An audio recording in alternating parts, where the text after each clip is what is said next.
Hello, good evening, Hari Om. I welcome all the viewers who are watching live from different platforms. Today's topic of discussion, achieving human potential, something that intrigues each and every one of us. We have here with us two eminent speakers, Dr. Janki Santoke. Welcome, Jankiji. Hariom. Shashi Tharoor. Shashi has been my good friend for some time. So good to see you, Shashi. How are you doing? Touch wood, not too bad, I think. So far, so good. Okay. Does it sound very cliched if I say Shashi Tharoor doesn't need any introduction? I think the subject is what we want to get into, so don't worry about introducing me. Okay, great. So for those of you who don't know who he is, Dr. Shashi Tharoor has been an international diplomat living in the US and based in New York and Geneva, working for the UN for more than 3 decades. He gave up this very cushy job to plunge into politics and move back to India just to serve the nation. He went on to become a 3-time parliamentarian. He got elected from his home state, Kerala, Thiruvananthapuram. He was also minister 2 times, External Affairs and HRD. And apart from being an international diplomat and a politician, he's a writer. He started writing at a very young age of 6 or 7 years. He's been a columnist. He's been in Times of India and The Hindu while still living abroad. He's written something like 21 books. And some of his early books are The Great Indian Novel, which is a satire on Mahabharata, and the more recent one, Why I Am a Hindu. I'm picking these 2 books just to show that he's always been interested in scriptures. And Mahabharata with so many characters, I was amazed when I read that book. And so he's interested in scriptures and life and living. So who better than him to talk about this to Dr. Jankiji? So Dr. Janki Santoke, we lovingly call her Jankiji. She's a student and proponent of Vedanta. She's also a PhD in philosophy. And she lived in ashram to complete her Vedantic studies. She's contributed in various different ways for last 3 decades. She's been a corporate trainer. She's got this YouTube channel, which is Team Janki Santoke, where she posts these small videos and long videos based on different subjects and topics, making this knowledge available for each and every one of us that can be accessed by everybody. And she's been taking classes in Mumbai for more than 3 decades. Because of the pandemic, she went online, and because of that, people like me can watch her live, discuss, interact, and clear our doubts. Jankiji is also a columnist. She's been writing for Times of India and Economic Times, and she's recently authored a book called How Do You Know What You Know? So some of her interests are Sanskrit and English literature. So when we attend her classes, we not only learn Vedanta, we learn a bit of Sanskrit and English literature. What more can we ask, Jankiji? We welcome you. I don't want to take much of the time, so I leave it to you to start the discussion. Thank you, Deepa. Thank you, Deepa. I frankly see myself as the chela here to Jankiji as the guru, and I'm really going to approach this conversation as somebody from, shall we say, what we would like to think of as the real world. I'm sure Jankiji would disabuse me of that distinction. And just to explore with you, because the very topic was suggested by your team, Jankiji, and that's achieving human potential. And I thought that the best thing to do for our audience, which consists of ignoramuses like me, and perhaps even worse than me, is to start off with the very basics. What do you mean when you talk about human potential? What is the human potential that you believe each human being can achieve? The human potential is really, the greatest human potential is really that we can all seek, pursue, and obtain realization, enlightenment, which means a state of complete bliss and beatitude of understanding everything about life. This is the real human potential. But on a more practical level, we have another aspect to our personality. This is referring to the self within us. But we have another aspect, the matter element in us, our body, mind, and intellect. So our body, mind, and intellect also has a potential. So we have our potential in terms of what we can do, achieve in the world, plus we have this great human ability of actually reaching enlightenment. Of course, the good news is that both these things require the same sort of a methodology. And that's what makes life so interesting, that if you do the right thing, you get both. You get all the benefits of the potential of your body, mind, and intellect, plus you reach enlightenment. Like, what more? This is the greatness of being a human being. Fascinating, except that, for many people, I must say that the way it often comes across is that Hindu philosophy, Vedanta, seems to talk about self-realization, detachment, all of these concepts that seem unrelated to people's real lives. In real terms, we all have to work, sustain families, pass examinations, get good jobs, achieve whatever goals people see in the real world. I think Adi Shankara in his Bhaja Govindam 1,000 years ago wrote about how all human beings are motivated to greater or lesser extent by two very material pursuits: acquisition, gaining material success in the world around them, and enjoyment, deriving happiness or pleasure from their life. You seem to be talking about something that overlooks that basic reality of most human beings' experience. So are they not fulfilling their human potential when they succeed in their career or ace their exams or become good at their jobs or make lots of money? Interesting. Yes, it is true that most human beings are spending their time and attention on doing that. But I think it is definitely arguable that when your entire attention is only on obtaining some more success, acquiring something, or on enjoying something, you actually keep yourself from being able to do it well. You actually, each one of us, because we focus on the wrong thing, deny our own potential to ourselves. And when I'm talking about potential now, I'm talking about our capacity to earn and our capacity to be happy and our capacity to have relationships. Like words like detachment and moksha and all that floating around in our society are simply misunderstood words. Detachment is a practical way that we can live. But the way it comes across and the way people are, throwing this term along, it appears that you have to get away from everything. But why is that thought there? Krishna is the height of detachment. What is he getting away from? Is he showing? Janaka is detached. He's running a kingdom. Rama is detached, she's running a kingdom. What are these people going away from? Where did we get this notion? In fact, in the Bhagavad Gita, Arjuna is saying, I don't want to fight. And Krishna is saying, you go there and fight the war. Don't give me all your nakra. Go there and fight the war and be victorious. So it is actually a practical way for us to derive the best out of our lives and the best out of ourselves. But we don't know what these terms mean. And we throw them around as if, oh, and then we say, oh, it's also bad, which is like throwing the baby out with the bath water. It's like, I mean, calling a dog mad and killing it. Hi, please, when we say detachment, first question, what is the definition? That should be the question. No, I understand detachment and it's a very bad thing. Okay, we denied ourselves. Please define it for me, Jankiji. Okay, so detachment is nothing but the intellect governing our actions. And the moment our intellect learns to govern our actions, we will be able to achieve anything. The reason a person can't do well in his exams, why is it? Think about it. He may have studied a lot.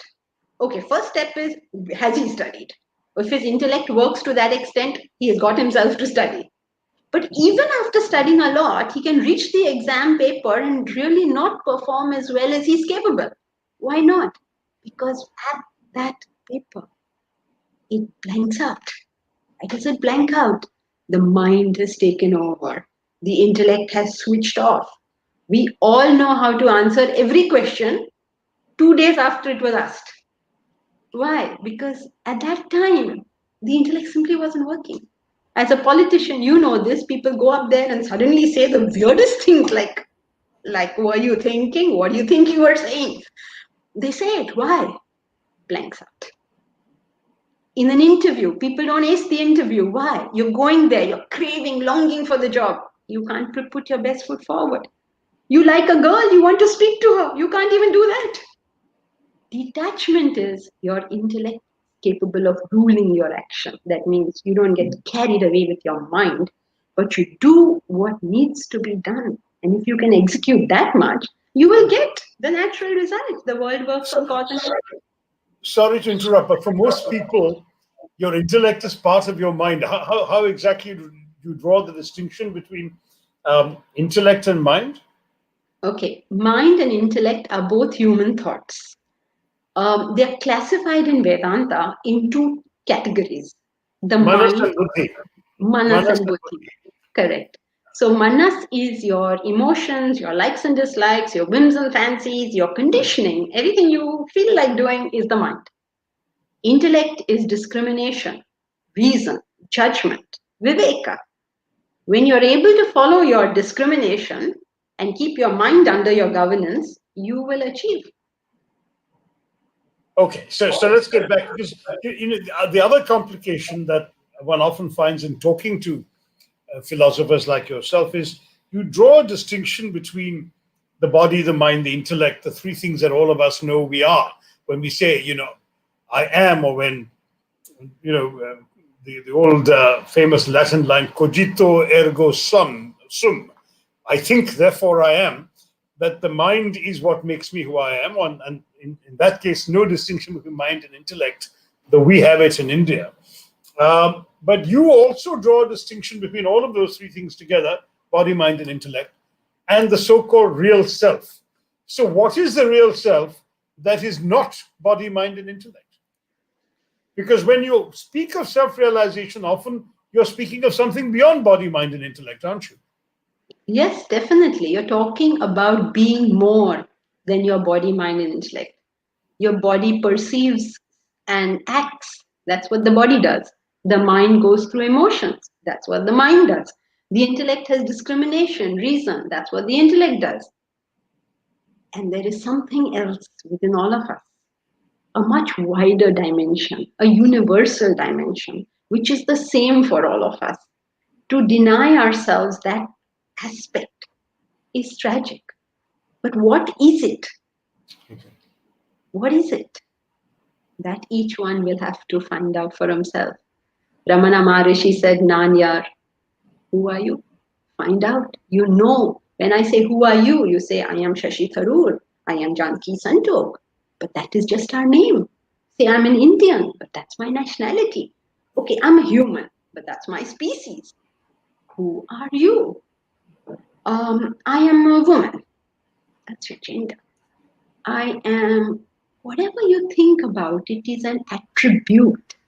Who are you? You yourself. Without all these attributes, just you, the I that you're referring to. This is what a human being needs to find out. And if the question we find out using our mind and our intellect. That's so right. are we not back at that same square one? That's or a that very good one, question. body, mind, intellect. Yeah. That's right. It's an excellent question. Yes, you do find it using your body, mind, and intellect. But your body, mind, and intellect are tools. To actually know yourself, you have to be able to get away from that. You use it and you drop it. Just like pole vaulting. To get up to that high level, you use the pole. But to get across, you have to drop the pole. You have to throw it back. You can't throw it forward. So exactly the same is the spiritual path. You go up, up as much as your body, mind, intellect can go. Purify it to whatever extent. And then you jump out and you see who you really are. It's not like you become different. You just understand something. It's not, understand is also a borrowed term because it's not an intellectual comprehension.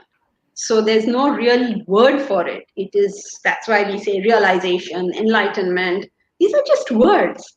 It doesn't convey anything. But nobody can teach you who you are. You will have to find this for yourself. It's still a very abstract concept because obviously when one speaks of understanding, one's talking about the intellect. When one speaks of feeling or talks about you know it when you've got it, then you're talking about the mind. How do we understand this attribute beyond terms of mind and intellect? It's something that, frankly, many people have a difficulty grasping. And I know there are people who spent far more time than me and far less time than you in figuring out for themselves what this concept is that you're describing. But help people like me who are interested and are yet not fully equipped to understand. Now, for example, if you ask me, you ask the question, who are you? And I would say that who I am is a compound of my body with all its frailties and flaws, my mind, which has definitely also frailties and flaws, and my intellect, which I have trained as much as possible to reduce and, if possible, eliminate frailties and flaws, but which has its limitations. Now, those things collectively tell me who I am. Now, you tell me there is a real self beyond that. Now, to get to it, now I've read a fair amount of Hindu scripture and Hindu philosophy, but that is, I suppose, what you would call Jnana Yoga. It is through knowledge from the written word. In my case, because I don't have much Sanskrit, it's the translated written word that I'm very often reading. Or if I have to read Hindu philosophy in English, I would read Swami Vivekananda, who essentially preached and taught in English. I would read works like yours. I have this with me, for example, How Do You Know What You Know?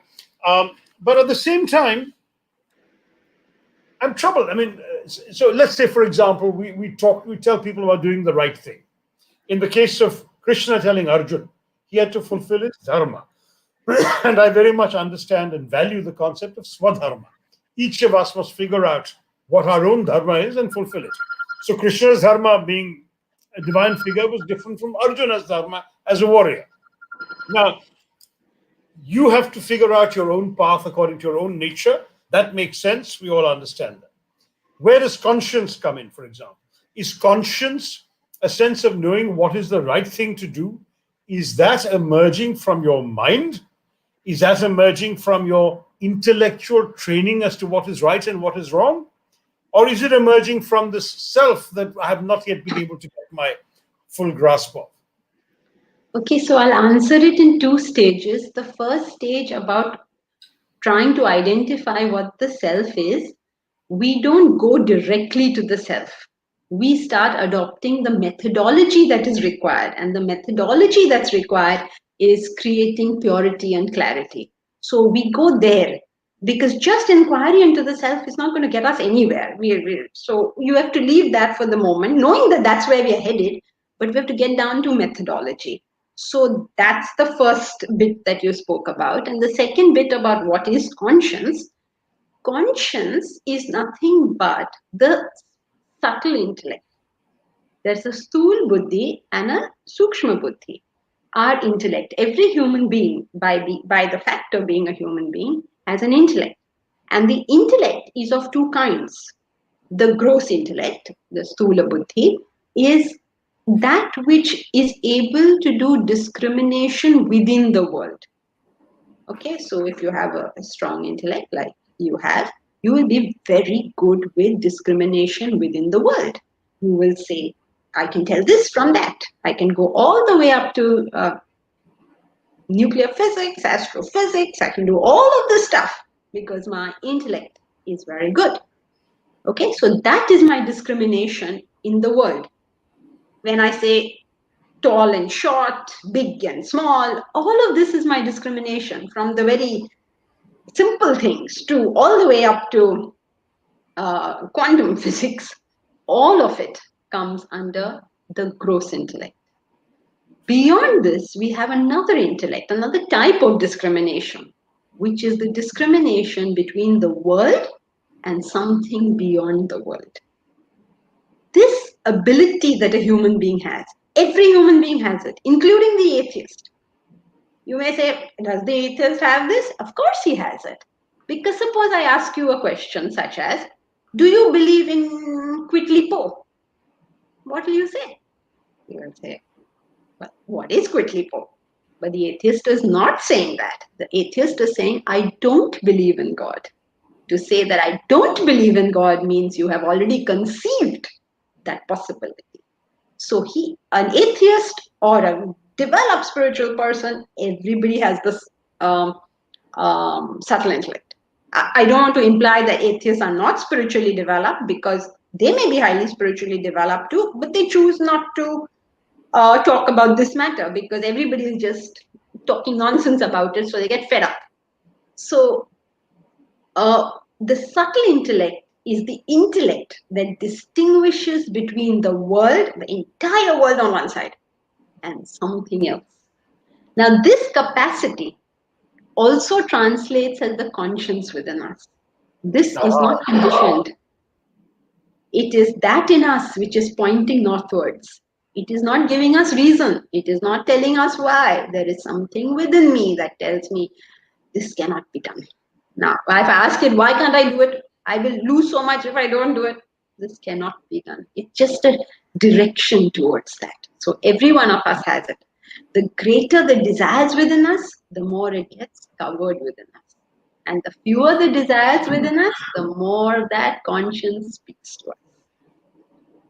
Now, when you spoke about purity and clarity, I don't think you mean the terms quite the way in which ordinary people would understand it, right? For you, purity relates to unselfishness at an essential level, the ability to act without regard for self-gain.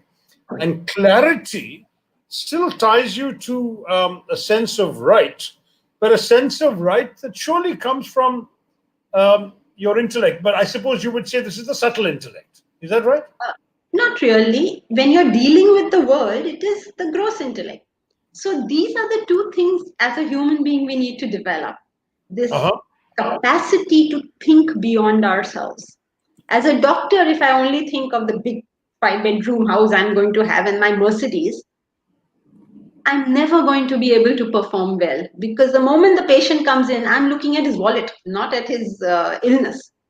So when I think like that, obviously my mind is distracted. So I'm not going to put my best foot forward. I'm too distracted by, I want this, I want this, I want this, I want this. Okay, chill, you'll get it. Just do it the right way. Nothing wrong in getting a 5-bedroom house. Please get it. Every citizen should have it. Being prosperous is a great thing. Ram Rajya means everybody is prosperous. Not a few people. Everybody is prosperous. And prosperity is a good thing. Poverty is a bad thing. If people don't have food to eat or don't have safe drinking water, this is an insult to all humanity. It's a bad thing. Poverty is no good thing. We want prosperity. But there's a way to get it. And the way to get it, the real way to get it, is if each one of us is able to think beyond ourselves. if a politician thinks about the country, if the doctor thinks about the patient, if the teacher thinks about the students, as we are able to purify ourselves in understanding that my work is divine, it's important. Businesses, businesses have done such great service to us. We look upon business as if as some kind of problem in this world. It's very business minded. It's like such a bad way to look at business. If there's no business, how is this country supposed to progress? Business is a good thing. Then But what business is is a going selfish wrong? thing. Business is looking for profit. No, Therefore, that's what's going wrong. That's where the catch in this whole story is. JRD Tata set up one of the best businesses. Where is the urge for profit? Getting profit for a business is like the human body getting oxygen. If the human body didn't have oxygen, it won't survive. However, we don't live for breathing. We get that oxygen and then we use it hopefully for some good in this world. So the business exists to serve. And if it doesn't make profit, it cannot exist. So how is it going to do any service? So when it changes from like even now in the pandemic, how have we survived? It's because the businesses are working. We wouldn't get dal, sabji, roti if these businesses closed down. It's all being produced, it's being sent to the market, and it's being sent to our homes, which is great. Thank you so much. Otherwise, I would have nothing to eat. I would have to start, planting and growing things in the Bombay house, which can't be done. So thank you very much for all the business. And you have done us great service. Thank you. But if you yourself did it with the service intent, then what will happen is the mind will be very calm. When the mind becomes calm, the intellect will start thinking. And these choices which we have, will suddenly not be those horrible choices. I must either make money or I must die. No, life is full of a million choices. Work for the common good. Work for what Gita calls loka sangraha. And you will be pushed to the highest position. You will not ask for it. You will not demand it. You will just be pushed there. And if you look at even our prime ministers, almost every prime minister in this country has been people who said, I don't want it. I PV don't think Narasimha Rao. you can't accuse the present Prime Minister of that, I don't think. I don't know. I'm not going there, but just see. Rajiv Gandhi said, I don't want it. PV Narasimha Rao said, I don't want it. Everybody's saying, I don't want it. And when they say, I don't want it, we are pushing it on them. Right. Why? But let me summarize where we've got to so far as I understand it. I mean, you've said that essentially we need to develop a sort of technique, as it were, to realize the real self, purity of unselfishness and goals, clarity in terms of developing our subtle intellect. No, developing a gross intellect. So this is the second part of unselfishness. Okay. The second part is that you could be very good natured. You could have the best of intentions. You could still mess up. That is the story of Yudhishthira. Yudhishthira was a great guy. He was a wonderful guy. He was supposed to be king. He lived his life in the forest. This is a mess. And if Krishna was not there, he would have died in the forest also. So you not only need the intent of service, but you need the intellect to know how to handle it. Because as you go up in life, life's challenges become very different. So you must have the ability to deal with it. You're not going to meet all the best people and all the noble people. You're very noble. The rest of the world may not be noble.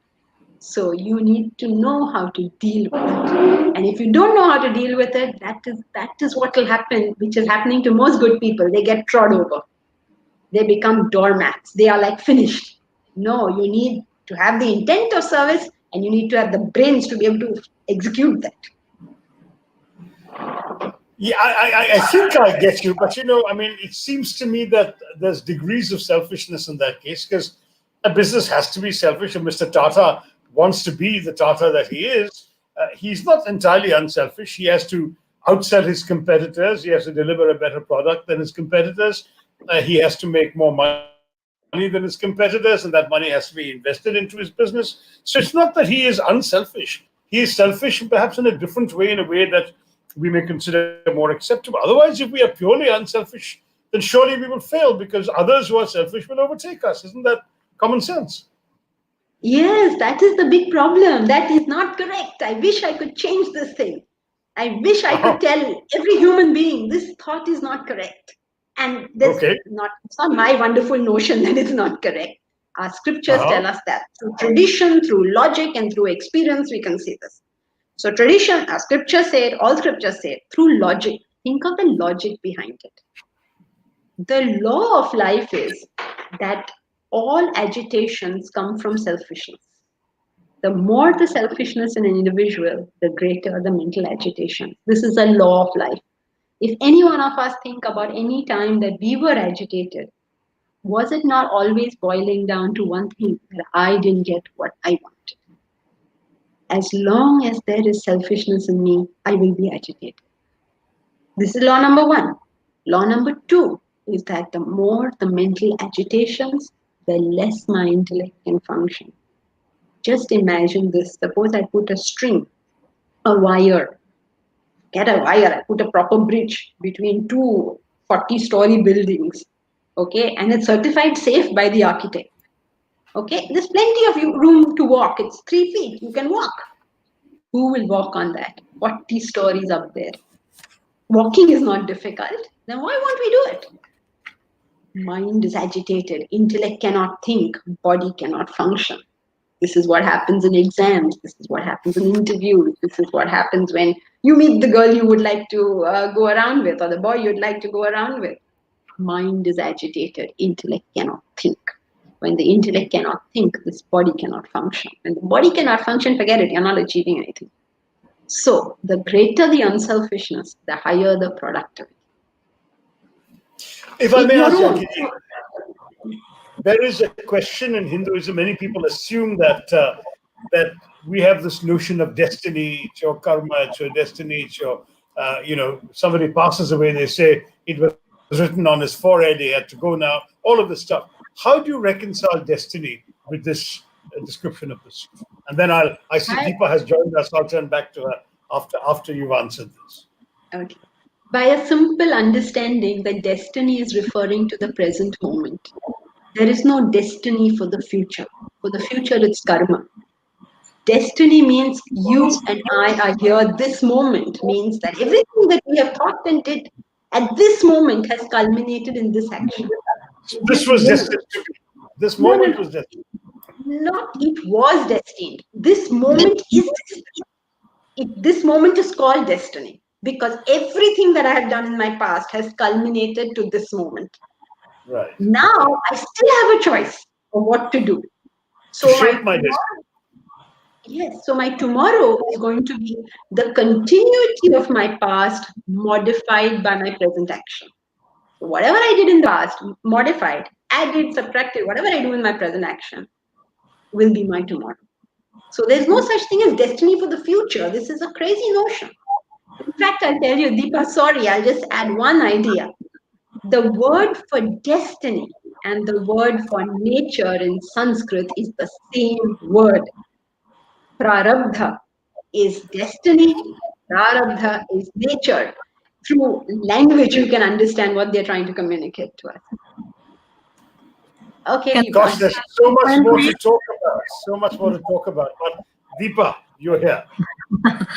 So we got hundreds of questions ahead during registration time. We wanted to pick 2 best questions and give Jankiji's book. And Dr. Shashi Tharoor was kind enough to select those 2 best questions, and he's going to read them out for us. Well, to be honest, you sent me 10 out of the 100. And I have to say they were all outstanding. It was a very, very difficult choice to make because these are questions that are intelligent. There are questions that are often emotional and anguished. And they're questions that many of us would have. So I found it difficult to choose 2. I chose 2 because I think they are perhaps questions that most people would have. So the first one comes from Arinjay Bhosle, who says, as a human being, the first and most important thing we all have to do in our lives is to take care of our own survival. How can one achieve the peak of human potential? By taking care of oneself's survival, the dealing with all the pressures of it, not being affected by it. So that's also our dharma, isn't it, Jankiji? To go back to our conversation tonight, where it is something which actually is our duty to do. We must look after our family, our parents, our children. We must educate our children. We must do our job well. All of these things. Just as Arjun had to fight Kurukshetra well. So if we're doing all that, where do we have the time for self-realization beyond it? I think that's a good question from J. Bhosle. Would you like to answer it? I'll come to the second Yes, one. definitely. You're so right. We have all these things to do. But think of it. Think of it like this. A peon goes to work. When he goes to work, he has to do whatever work the peon is supposed to do.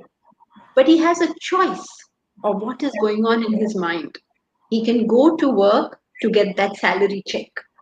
He can go to work thinking, I want to serve my organization. He can go to work thinking that, this business is doing so much good, it's helping the progress of our nation. He can go to work saying, this is my contribution to humanity.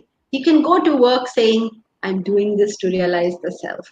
So, what your actions are, we all have to do whatever we do. But what our vision is makes all the difference to the quality of our life and to the productivity of our actions. So, yes, we have to do all these things. Every one of us has to do it. We all have to have baths and eat food and look after things and, hundreds of things in the day. But I have to ask myself this question: why am I doing it? And when my vision goes higher, I will not only shoot up in life, I will shoot up happily. Now, what is happening is, even if I'm able to make my ends meet, I'm not able to sleep. I get all sorts of lifestyle ailments. What on earth am I doing? When will we learn? Look at what our predecessors have gone through. See what's happening to everybody. Do you want that? Then the only change that we need to make is what is our vision behind whatever we need to do. And if we can change that, you got the bull by the horns. See, with Jankiji, for me, I'm sorry, Deepa, to keep you waiting for the second question. But for me, I would say that I've, as a young boy, I asked myself the question, what am I doing on this earth? Why am I here? Why are we all here? And the answer I found was, I'm here to make a difference. That if I don't have an impact on anyone around me or on the world around me, the country around me, the city around me, whatever, for the fact of my being here, then my being here would serve no purpose. Why am I here at all? And therefore, I devoted myself to doing that in whatever work I did, whether it was trying to make an impact through my ideas, my writings, my speeches, whether it's trying to make an impact through my personal relations, whether it was trying to make an impact through my profession, through the work I undertook in my profession. All of those were about making a difference in the world. That was my purpose for being. Now, is that a selfish purpose? Because after all, it is linked to ego, it is linked to my consciousness, that this is what keeps me going. This is why I wake up every morning looking forward to seeing what I can do that will make a difference, right? So I have a vision which is of the larger good, of the betterment of society, the betterment of my country. And when I was at the UN, if you like, the betterment of the world. But as an individual, it's still about me. So I'm not sure I've shed selfishness or ego, even though I have that vision you're talking about. So all of us have, at the same time, I have a rent to pay. I have children to educate and their school fees to be paid. I have family to look after, obligations, and I have to fulfill those too. I can't be irresponsible about them. So all of those things are, by any common understanding of the term, selfish. They don't seem to be linked necessarily to the kind of aspiration you are laying out to us. Not really. In fact, you should be a good example to everybody. You had that vision, so look at where you've reached. If you didn't have that vision, you would not have reached where you are. And if you are able to increase that vision, then you will reach God alone knows where. So the whole thing is based on what you thought you were doing. In fact, you have only proved my point. Now, this whole idea of unselfishness is not only a point. When a person thinks only of himself, thinking of his family becomes unselfish for that individual. When he's thinking of the family, when he starts thinking of the community, then that becomes unselfish for that individual. When he's thinking of the community, but he starts moving to the nation, then it becomes unselfish for that individual. For somebody like Gandhi, who always thinks of the nation, thinking of humanity would become unselfish. It's not a point, it is taking that one step forward. And we can keep on doing it. Then, to the extent we do it, we will find greater fulfillment, greater productivity, and greater everything. You're able to sleep at night. You don't get all these lifestyle ailments. You take care of your body because you owe your body a responsibility. You just do the whole picture properly. Well, I haven't got there yet, so I'm clearly a very unrealized being. I'm sleeping terribly. But anyway, the second question from those who wrote in is from Shobha Krishna, who says, how do sages and seers gain insights just by remaining isolated and away from everyday, daily, worldly affairs, mundane affairs? Now, I think this is a very good question, because while you seem to be somebody quite anchored in the kind of reality, the kind of vocabulary, the kind of life, even looking at the bookshelf behind you, most people's image of a Hindu sage or a Hindu philosopher is some guru in ochre robes with a long and unkempt beard, cut away from worldly civilization. Some of them are living in trees, some in caves, some in ashrams. They don't have Wi-Fi or the internet or telephones. They're just lost and immersed in their thoughts and in their self-realization. But then, how on earth do they relate to people who are actually dealing with all these daily concerns, who are living this daily life? How can we gain insight? Or rather, Shobha Krishnan, more politely asks, how do sages and seers gain insight when they're not living the life that other people are living? It's a great question. It's a great question. Even I had liked that question a lot. All In these 10 fact, questions are great ones. yeah, Yeah. they were great. Yeah. The big thing in life is that समझदार को इशारा ही काफी है. The smarter you are, the less you need information. The less smart you are, the more information you require to come to the same conclusion. So let's say intellects are of 4 levels. The highest level is he sees it, he gets it. The second level is he has to be educated, he has to be taught, and then he'll get it. The third level is even after education, he doesn't get it, but when he goes through experience, he gets it. And the fourth level is even after experience, they don't get it. They are going to go on repeating the same thing over and over again. So there are these 4 levels. So at the highest level, in fact, if we want to develop a good intellect, that's the trick of it. Learn to reflect. Little knowledge and more thinking. We define study in Vedanta as 20% reading and 80% thinking. Because you just read a book, you go through the book doesn't go through us, so we continue to be the same person we always were. So the more time we spend with it, the more time we think about it, we apply ourselves. Is this true? We don't take things for granted, we question it. Is it true? If it is true, how is it true? Or why is it true? Have I understood this whole notion properly? If I reflect upon an idea, that idea becomes me. It's the difference between an elephant carrying hay on his back, which is a burden, which knowledge is for most people, or he's eaten that hay, which is now his nutrition, and he will grow with that. So what we recommend is daily morning study on the scriptures, on the books we do, so that the intellect grows. We are not here to collect information, but to become a different person. So how do the seers know? They take little information and they think and think and think, and it becomes crystal clear to them. Now you take any question to them and they answer it. Okay, well, there is one more question from the audience, from those who've written to us, which I thought is worth asking, even though I suppose as number 3, he may not get a free book from you. No, but, no. I'll leave that to Deepa. It's from Naman Jain, and it's not so much the first part of his question, but the second part, because it brings to an end our conversation about human potential for today. And that is, how do we know that we don't have the potential for something? He says, how do we know when to stop trying for a particular thing and that we're not meant for that? Or that we don't carry, I'm using his words, carry the potential for something? That's Naman Jain. And it's an interesting question because we talk about fulfilling human potential, but we've actually not discussed the fact that perhaps each human being has a different level of potential. a different capacity to fulfill that potential. And if that is so, how does the individual know when to stop trying? That's Naman Jain's question. Okay, so firstly, yes, all our body, mind, intellects are different, so its capacities are different. However, Naman, if you are dedicated to your idea, there is no reason for you to stop. You don't need to worry, do I have the potential? Because you are a human being. You can do whatever it is you wish to do. If you're not able to do it, find better methods, think of other ways, find out so many other things. Life is full of options and full of choices. Find out, why am I not able to do it?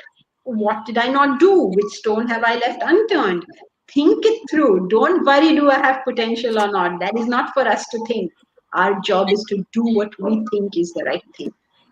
And nobody in the world knows what they are capable of until they actually do it and put their heart and soul behind it. And if you know that you have left no stone unturned and you still haven't got it, then the call is yours. What do you want to do? You can still try or you can stop. It's entirely your call. But you don't have to worry, do I have the potential for this? I mean, what is the gentleman's name who invented Edison? Edison invented the light bulb. Did he ask himself this question, do I have the potential? He just kept doing it. He failed and failed and failed. He just kept doing it. So just keep doing it. Improve the method. Think about the method. Improve the method and just keep doing it. At any point, this choice is yours and yours alone. So when you decide you can't do it anymore, that's the limit of your potential. But suppose it's your mind that's deciding that, your intellect that's deciding that. I think this is a conversation you will have to pursue further. I'm just being a bit mischievous and saying how difficult it is to know. But I think you've given Naman some encouragement. Keep trying until you can't get any further. Sorry, Deepa. Yeah, thank you, Jankiji, for answering those 3 questions. Shashi, can you show the book that they're going to get it? There we go. That's the copy all 3 of them will get, not just the 2 of them. And the rest of the questions which are unanswered, which are hundreds of them, not to be disappointed, because we have interactive sessions Thursday through Sunday based on different texts. You can pick and choose your subject of interest, and please do attend our classes. It's open for all. Now, especially because of the pandemic, it's online. I hope Jankiji will continue keeping it online for people like us who don't live in Mumbai.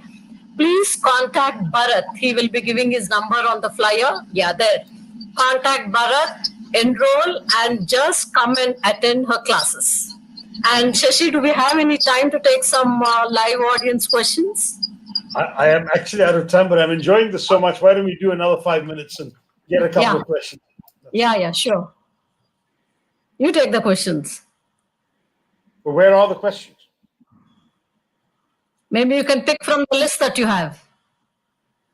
Oh, from the hundreds of questions you sent. All right.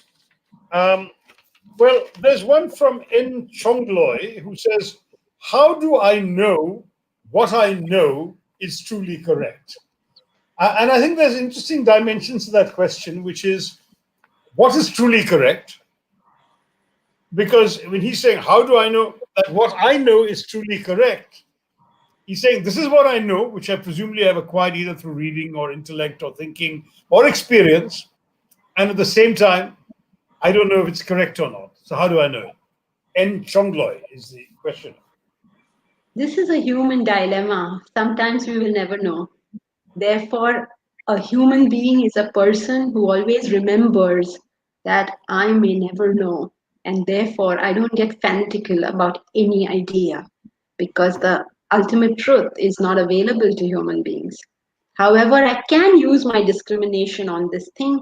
That is why Indian epistemology gives 4 pramanas. There are 4 ways by which you should have got the knowledge, either through your sense perception, or through inference, or through comparison, or through tradition. Now, each one of them have their own tests to find out, did I get this correctly from whatever source I got it, because your senses can fool you. So have I got it correctly? I need to apply the test to get it. I've inferred, so there are tests to know whether this inference was correct, or I've got it through comparison. I said it's like this. This is like this, so it's probably like that. So there are tests for that. In fact, the book "How Do You Know What You Know" is actually on that, on how do you really know. So you go back to your source of knowledge and figure out whether you have got this knowledge in the right manner. Always knowing that perfect knowledge and full knowledge is not available to human beings. What Therefore, about it makes an argument for never being fanatical about anything. Many years ago, I thought something was wrong, and today I say that was wrong. And today I speak with so much confidence. How do I know? Tomorrow I won't be saying that what I'm saying now is wrong. I have to keep that as my witness when I think any thought. Well, I mean, I accept the four. This is a perception, inference, comparison, and the authority of either tradition or gurus or whatever. What about experiences? There's a wonderful line that I sometimes use, not from Hindu philosophy, that says that good judgment comes from experiences, but experiences that teach you often come from bad judgment. So good judgment results from your earlier bad judgment. What about the role of experience as well in Well, fashion? one quote deserves another, I guess. So let's take the quote from Mark Twain. He says, "A cat having sat on a hot stove will never sit on a hot stove again. But then she will never sit on a cold one either." So what we learn from experiences is entirely dependent on how we thought about the experience in the first place. So there is no separate way of learning from experiences, because what we learn or don't learn from an experience always depends on how we are thinking. If we are thinking that a particular community is very bad, almost every experience will convince us this. And if we think a particular community is very good, then almost every experience will convince us that. It's called self-sealers. No matter what happens, my conclusion stays the same. So experience is only as good as your intellect. If your intellect is bad, your experience teaches you nothing. Now, what about unconscious bias? My sister actually lectures on this all the time, so I have to refer to her, Smita Tharoor. That's her area of expertise. But surely our unconscious biases, whether it's racial prejudice, gender prejudice, cultural assumptions, all of these things, these are also part of the equipment with which we relate to the world, whether it's our perception, whether it's our comparison, whether it's inferences we draw. And your cold stove, hot stove thing actually is also, once that cat has been burned once, the cat doesn't draw a distinction between the heat that burned her and the stove from which the heat came, and therefore the stove is bad, which is now an unconscious bias against stoves. How do you relate unconscious bias to the spiritual quest? It is non-application of intellect.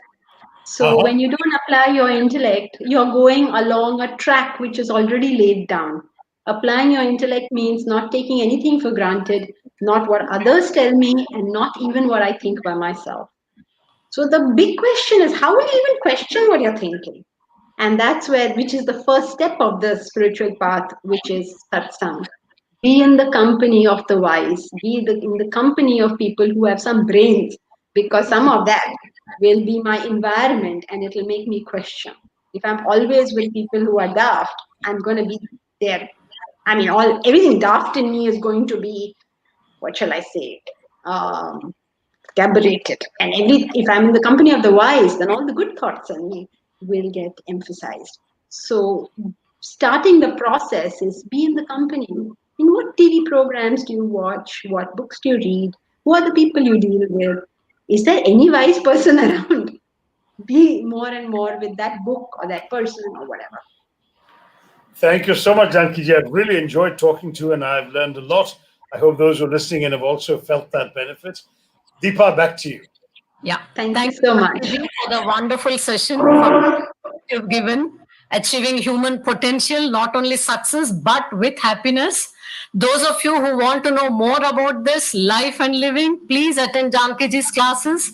Her pleasant disposition and her immense patience with our dumb questions, you will never ever want to skip a single class of hers. Thank you so much for all that you're contributing, Jankiji. Thank you, Shashi, for your time. Thank you so much, Deepa, Shashiji. Thank you. Thank you both. It's a pleasure to be with you. Thank you. Thank you.